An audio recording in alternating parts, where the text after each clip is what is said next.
Good afternoon, everyone, and welcome to the special council meeting on August 11th, 2025. Individuals interested in participating in today's meeting were eligible to register online using the delegation registration form at www.kitchener.ca/delegation or via email at delegation@kitchener.ca. Any written comments received prior to the commencement of today's meeting have been circulated to members of council and will form part of the public record. The meeting live stream and archived videos are available at www.kitchener.ca/watchnow. Before we begin this afternoon's meeting, I'd like to acknowledge, as we always do, that today we're gathering on the traditional territory of the Neutral, Anishinaabe, and Haudenosaunee peoples. We recognize our responsibility to serve as stewards for the land and honor the original caretakers who came before us. Our community is enriched by the enduring knowledge and deep-rooted traditions of the diverse First Nations, Métis, and Inuit in Kitchener today. Are there any declarations of pecuniary interest? There being none, and there being no delegations, there is actually one delegation, but he's here. Mr. Curtis McBride is here, but only to answer any questions if needed later on for item 5.1. But we'll move right into staff reports and the home renovation savings program. Is staff speaking to this at all, or just Mr. St. Louis? If you just want to, maybe say two words, or, well, if you, I can give an maybe more than two, but. Sure, I can give an overview of the program. So the province of Ontario launched a home renovation savings program at the beginning of the year for $10.9 billion. This is a 12-year program, and they are looking at providing rebates up to 30% of the cost of upgrades to reduce greenhouse gases in the province of Ontario. And so some of the eligible rebates include windows, doors, insulation, air sealing, smart thermostats, heat pumps, as well as rooftop solar panels and battery storage. So typically each gas utility has their own demand side management or conservation program, and that is funded through our gas utility rates. And so the province has requested all utilities or gas utilities get on board with this program and for some simplicity for our customers, and offer through a one-window program where the customer go through one window for all electric and gas utility rebates, and the rebates would be consistent across the entire province. So everyone in Kitchener through Toronto, the whole province would be eligible for the same rebates, which makes it simple for our customers, contractors, as well as consistent messaging about the program throughout the whole entire province. Great, thank you. Thank you very much. There are a couple questions. Councillor Singh. Yeah, so the application and the approval process, it's a one window kind of service. So the City of Kitchener wouldn't be administering that. We would just a funding provider, right? Mr. St. Louis, and you can just leave your mic on, please. Okay. Through the chair, you are correct that the application process is online, and if you've taken a look at the one window application through online, it's submitted and you upload your documents to Enbridge, who is administering for the province, and they will be checking it for validity and then sending it to us for approval, and then we'd be rebating that money to Enbridge, who will rebate it to our customers. So it outlines that our consideration would be maximum of $1,000 per customer then, per household? Through the chair, the maximum is $5,000 per customer. Isn't it the overall program? Okay, from the City of Kitchener. Okay, then I misunderstood here. Correct. And the program is going to be fluid, really, based on uptake. So the province is reviewing it every 3 years to see what the uptake is, and if there's any other areas where customers are feeling the need or the need for conservation or upgrades to their appliances. Just to be sure, I think where I was misunderstanding, it was expansion of the existing conservation program, providing new rebates, maximizing customers' rebate to $1,000. So I was trying to understand, the $5,000 is from the City of Kitchener or from our utility department, or are you saying the $1,000 is the city portion? Through the chair. There's a mention of $1,000 in the report. Correct. That was a separate option. So we looked at as consideration of the demand side management program. One, we could do the status quo, which is around $300,000 per year is what we budget for that program. And the uptake mostly is on smart thermostats, things like that. We get 400 of those and things like that. That's a majority. Or do an improvement on that and have somewhere in the neighborhood of a $600,000 budget and increase and provide some rebates, but less than the current provincial program. And the last one, what we're recommending is a provincial program, which is the rebate is up to $5,000 per customer, and that provides rebates for windows, doors, all those things I mentioned, even heat pumps as well. So it would be, that's why the budget that we're recommending is really based on estimates. We don't know at this time what the uptake will be from customers. We've estimated around 1,000 customers per year right now. But that's just based on data that we have from prior conservation programs. Okay. Because we are joining the existing provincial program, is a consideration that the uptake will be a lot more because of that? We will likely reach our intended target of the funding?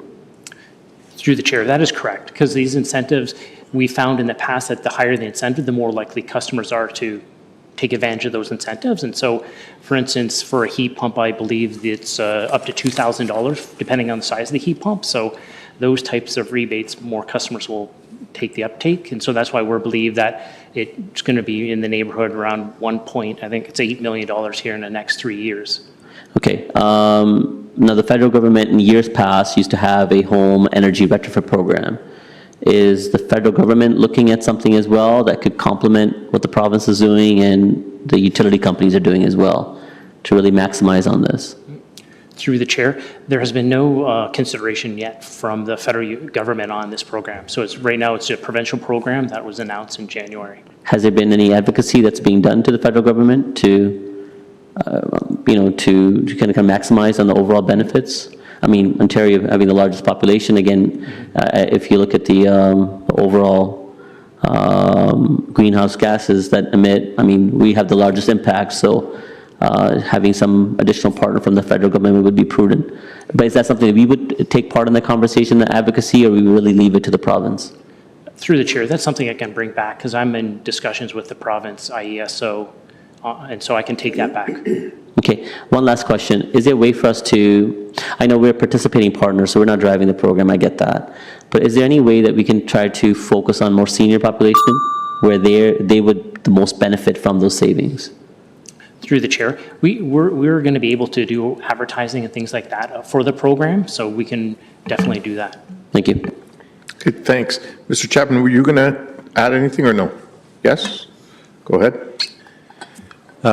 Thank you. Through you, Mr. Mayor. I think Mr. St. Louis responded well to the question. I did want to highlight to Council that there is a significant financial implication associated with this recommendation. And so we did want to identify 3 options, one that would maintain the current budget but not at all align with the provincial program, one that would align with the provincial program but a lower rate of funding, and the third option, which is recommended, is to align with the program. And there are 2 reasons why that recommendation is here today. First of all, we do believe it aligns with our climate objectives as a corporation. But secondly, we've had many discussions with the province, and they made it very clear that they would like us to come on board, and they want a consistent program across all of Ontario. And so while we're not subject to regulation in this area from the province, Council has always opted to try and align ourselves where possible with methodologies and approaches at the provincial level. And so we think in this case, given the strength of the provincial recommendation, it's in the city's interest to support the program.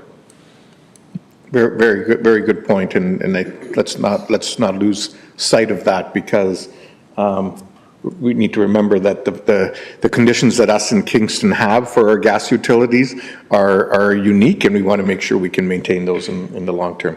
Councillor Singh, go ahead. Just, Comment? about to say, no, it's just Oh, about go- to say, yeah, I'd go be happy ahead. to move the Okay, item. I'll come back to you. Thanks.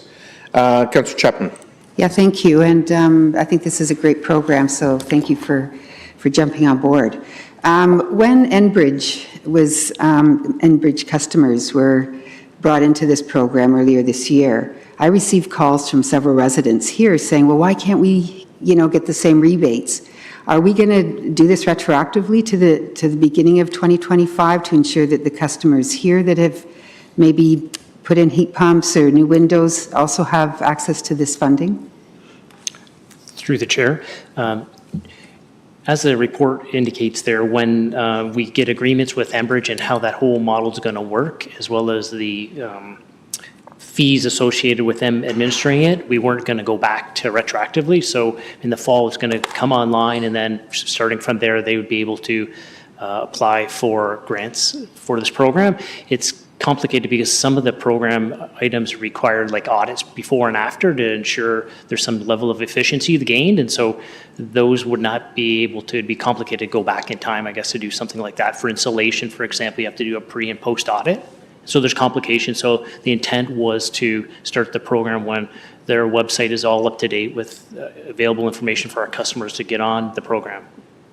And would staff be willing to reconsider that and, maybe look at the different programs, the different adjustments that are covered in this program? And, like heat pumps, for example, I mean, how do you measure efficiency? We know that's a direction we need to be going, for example. I understand with windows, if you have to measure efficiency before and after, it's a bit more complicated, but a heat pump is a heat pump. Heat pump is a heat pump, right? I just wonder if, you might want to reconsider that. Because like I said, I was contacted by several residents saying, hey, well, what about us, right? And here we are. Could you do at least a study to see, how many people might have, made those changes in their homes that could benefit from this plan? Retroactively, I mean. Through the chair, we could look into that. However, I didn't incorporate that into the budget, so there wouldn't be no budget for this year, depending on what the amount of those rebates in terms of funding those. So in the report, I indicated, I think there's around $340,000 in the budget for this, and that was considering the fact that this program was going to probably start around October of this year. Thank you. Councillor Deneau. Thank you, Mayor, and thank you, Mr. St. Louis, for this. I think it's very, very beneficial information and a program that hopefully many of our residents will take part in the fall. Myself, I've done many over the course of the last 14 years of home ownership, either through the federal or provincial programs. And, it's good that we're now jumping on board. I think it's really important. And my question was, because I had REAP come in those 2 times. I did the improvements. So the windows and doors is still going to be part of that whole energy efficiency audit, the prior and the post. Through the chair, that is correct. I have a list just printed off the website there in terms of windows, doors, air sealing, attic insulation, floor insulation, basement and wall insulation, a lot of insulation that improves efficiency. I think that's the number one thing, the windows, doors, and insulation that homeowners can do to increase their energy efficiency. So Awesome. Okay, correct. Thank you very much. Appreciate it. Thank you. Councillor Johnson. Thank you, Mr. Mayor. And thanks for this presentation. This is really exciting.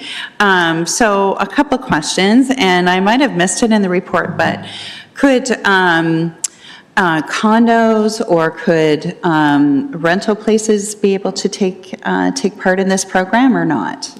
Through the chair, that is correct. Any homeowner for their property, any improvements they would make are able to put in rebates.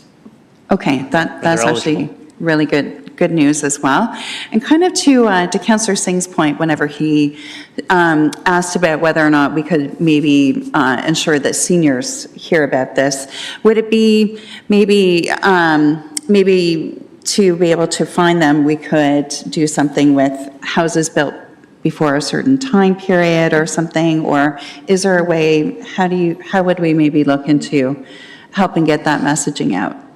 Through the chair, one of the ways we've done marketing is through their utility bill to provide an insert, because most people, they get a paper bill still, and so they can. That's true. They can get it through that. Though we are recommending paperless for people where That is possible. correct. Okay. That is correct. Thank you very much. But I guess most seniors want the paper bill. Right. Thank you. Thanks, Councillor Johnson. Okay, those are all the questions we have. Thanks, Mr. St. Louis. Who'd like to move this? Oh, sorry, you did? Sorry, thank you, you did, indeed. Thank you, Councillor Singh. Any discussion? Oh, sorry, yes, we're in council. Seconded by Councillor Davey. Thank you, Madam Clerk. Any discussion? None. All those in favor? Opposed? That's carried. Thank you. We'll now move on to 5.1, Heritage Permit Application, 57 Jubilee Drive. Councillor Michaud, you're bringing it forward, I believe? Do you want to turn on your mic? Thank you. Yes, I am. Go ahead. Thank you. It's moved by myself and seconded by Councillor Chapman that pursuant to Section 42 of the Ontario Heritage Act, Heritage Permit Application 1 HPA-2022-V-017 be approved as outlined in Development Services Department Report DSD-2025-333 to permit a rear addition on the property municipally addressed as 57 Jubilee Drive in accordance with the supplementary information submitted with the application and subject to the following condition, that the final building permit be reviewed and approved by the city's heritage planner prior to the issuance of a building permit in accordance with the final approved site plan. Thank you. Councillor Chapman. Yeah, I have some questions and some comments. Questions of staff? Yeah. Okay.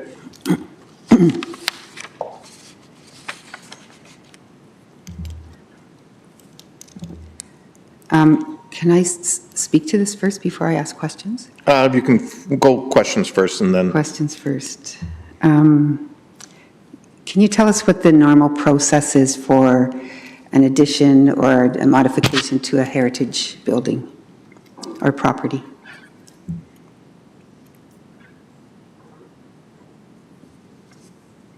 it's not going on? Oh, there we go. Thank you, Mayor. Go ahead, Mr. Stevenson. Thank you. Through the mayor to Councillor Chapman, our process would be to require, in this case, it's a designated property because it's within a heritage conservation district. A heritage permit application would be required. Our typical process would be our heritage application permit is received, a report is prepared for Heritage Kitchener to discuss, and then it's a flow-through item to go forward to council. In this case, the heritage permit application was received and we chose to accept it and to bring it as a walk-on item to Heritage Kitchener. So in this case, because the timing was short and we recognized the applicant's need for the outdoor kitchen as a result of their outdoor restaurant operations during the patio season, we agreed to bring it as a walk-on item to Heritage Kitchener, and we spent some time discussing it at that meeting. Okay, and can you just remind us how this came to Heritage Kitchener? Pardon, Was sorry. the process, right? Like I think we were kind of all taken by surprise. We were handed a written application. It wasn't on the agenda. We approved to put it on the agenda, but there was really no time to even read the report. So I guess I'd like you to speak to that a little bit. Sure. Through the mayor again to Councillor Chapman. So the exception to the process in this case, as required, a decision to waive notice was approved by a majority of Heritage Kitchener, so the matter could be heard as a walk-on item. In this case, the exception was the amount of time that the report would have been publicly posted. Typically, it's posted 2 Fridays before the Heritage Kitchener meeting. In this case, it was not. It was delivered to Heritage Kitchener as a walk-on item. And again, that was permissible because Heritage Kitchener voted to receive the report, to discuss it that day, and to waive notice. Okay, so I've received some comments from residents, because at the Heritage Committee meeting, I said that I was going to reach out to the Victoria Park Neighbourhood Association and the Victoria Park Working Group, because I felt that, you know, they have a huge investment in the park, and they don't consider it their park, but they certainly are interested to see changes that come about in the park and that are proposed. So one of the questions I would ask is, would they have normally been consulted, or would they have had time to at least look at the report before it actually came to Heritage? Would it have been posted online, which would have given them the opportunity to comment? Through the chair, typically the report would be posted on the website on our agenda 2 Fridays before. That's the extent of the public notice. We don't do any specific engagement or mail out for a heritage permit application. In terms of the process at Heritage Kitchener, a heritage permit application is considered to be a more routine matter. So the public posting and notice is the posting of the agenda item. Okay. Would the structure be there permanently, or is it just in the summer months? Through the mayor, it is proposed to be what is under the Ontario Building Code classified as a building addition. So it is an outdoor kitchen that's meant to service the patio area. It is a permanent building under the building code, so it would be permanent year-round, as I understand it. It's a permanent building. And given the height of the proposed structure, which is higher than the rooftop, the bottom part, do you want me to come back in? Yeah, there's nobody else in the queue, please. Which is higher than the rooftop line of the boathouse building itself. Is this within the heritage guidelines? Through the mayor, so a typical design approach would be that new construction and the top of the wall would be lower than the roof line of the existing building. So in this case, there was a building addition that was the subject of a heritage permit application as well as a heritage impact assessment. This building is proposed to mirror similar design features, similar height, similar scale. When we met on site, we did have a conversation with the applicant about adjusting the parapet height. It is going to be a matter of how the stormwater management can be dealt with. So it's a flat roof with a slight pitch. It has to be captured and then brought away from the building. So we are looking at that. The recommendation for the heritage permit application is that the final approval would be to the city's heritage planner, which is it's actually delegated to me. So we've had discussions about the height and reducing the height of the parapet, and we're working through the building permit process to see if adjustments could be made, but it is very similar to the addition that's already been built and approved. Right.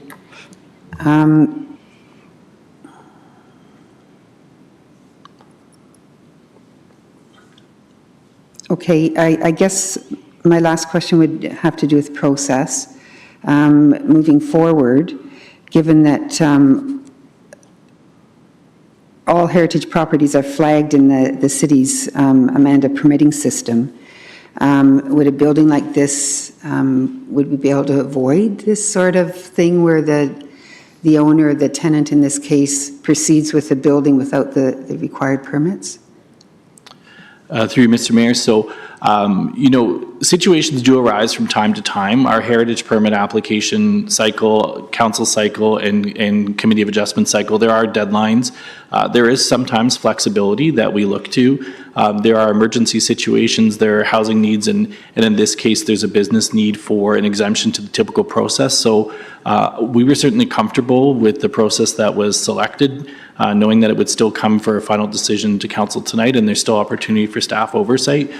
A decision today on the process that does not premeditate any further decisions on process. We do have our standard approach, but I wouldn't say there wouldn't be no exceptions. We certainly we want to be able to support small business and we want to support housing. So sometimes we do have to make exceptions to our process in order to facilitate a timely approval. Okay, I have some comments. Okay, go ahead with your comments. I just wanted to say that I felt as a member of the Heritage Committee that this came as a great surprise, as I think other members did, given how people voted about the application. I won't read them, but I have comments from members of the Victoria Park Neighbourhood Association and the working group. And just to summarize, some of the concerns was, the primary one was the roof line being higher than the roof line of the boathouse in the main building. Hopefully that can be lowered a bit. I appreciate what you're saying, that it actually matches the height of the addition, but it's not attached, it's closer to the boathouse roof itself than the addition. Is that not the case? That's another question. Mr. Stevenson? Through you, Mr. Mayor. So the addition, it technically is closer because it's physically touching and sharing a wall. So this is 5 feet away. So the building, the parapet height is less than the overall roof line. The boathouse has a fairly unique roof design where the majority of the roof is above the eaves, significantly above the eaves. So this is technically further away from the other addition, but it is within 5 feet of the building. Right. Okay. So maybe something can be adjusted there. I know you're still in communication with the tenants.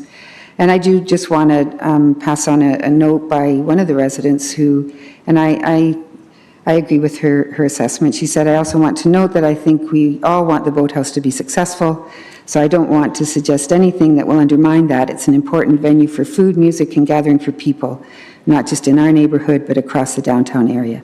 So I do want to see this go through. I just think, there were concerns by members of the committee, but also from the neighborhood that the process was problematic, and I think there are still concerns about the height of the building. So, thank you.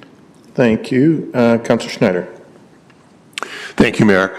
Just want to thank you for, I understand that sometimes there are emergencies, as you say, for business and for housing, and for your fast reaction to this so that this could come before council. I think the improvements, the additions that have been done to the boathouse and the patio have really enhanced Victoria Park and given our residents a great place to go and experience music and food and the beautiful park setting. So I hope this goes ahead and the great things at the boathouse can continue.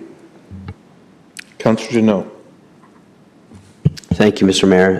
And Mr. Stevenson, you may not be able to answer this question, but I've heard actually just recently on a couple of properties that are designated heritage. And so from a policy standpoint, how, it's maybe more of an opinion, and if you can't answer, that's fine, but how restrictive are our policies with regards to heritage homes in the district when we're trying to move ahead with refinishing a home or doing some kind of improvement to a home? Do we follow a certain guidelines that is outlined by either the province or the region? Mr. Stevenson. Through you, Mr. Mayor. So there are standards and processes at both the federal and provincial level that provide guidance and best practice for heritage conservation. And the word conservation is deliberate. We're not preserving things exactly where they are. When we talk about heritage conservation, we look to our guidelines in order to inform decisions. So, every building needs to be maintained over its lifespan. I wouldn't call it a restriction. I would call it further guidance and support on, what type of materials, colors, other aspects in order to keep the intent of the Heritage Conservation District. I will say our Heritage Conservation Districts and properties that are designated also benefit from our Heritage Grant Program. So we do recognize that potentially there's an increased cost, and we try to offset that with a matching grant program as well. That's quite successful. Okay, thank you. Okay, there being nobody else in the queue, I will be supporting this, and I do want to express my thanks to staff, Mr. Stevenson, Mr. Sealing, and others in planning who worked to expedite this. I think the partnership that the city's been able to develop with the ownership group of the boathouse has seen a significant investment in that amenity that is serving our community very well, both in terms of as a dining location as well as a place for live entertainment, and trying to ensure that it can continue to do that and more going forward in a timely way at a point when we know there are challenges for businesses is important, while also recognizing the process, but just in a slightly modified way. And so I'm hopeful that this will get approved tonight, and we can they can move forward with the construction they need to do this summer and fall yet. So with that, all those in favor? Opposed? That's carried unanimously. Okay. Motion to go in camera for the noted items. Councillor O'Dooney, seconded by Councillor Michaud. All those in favor? Opposed? That's carried. Motion for 3 readings of the bylaws, moved by Councillor Stretch, seconded by Councillor Deneau. All those in favor? Opposed? That's carried. Motion to adjourn. Councillor Johnson and Councillor Chapman. All those in favor? Opposed? That's carried.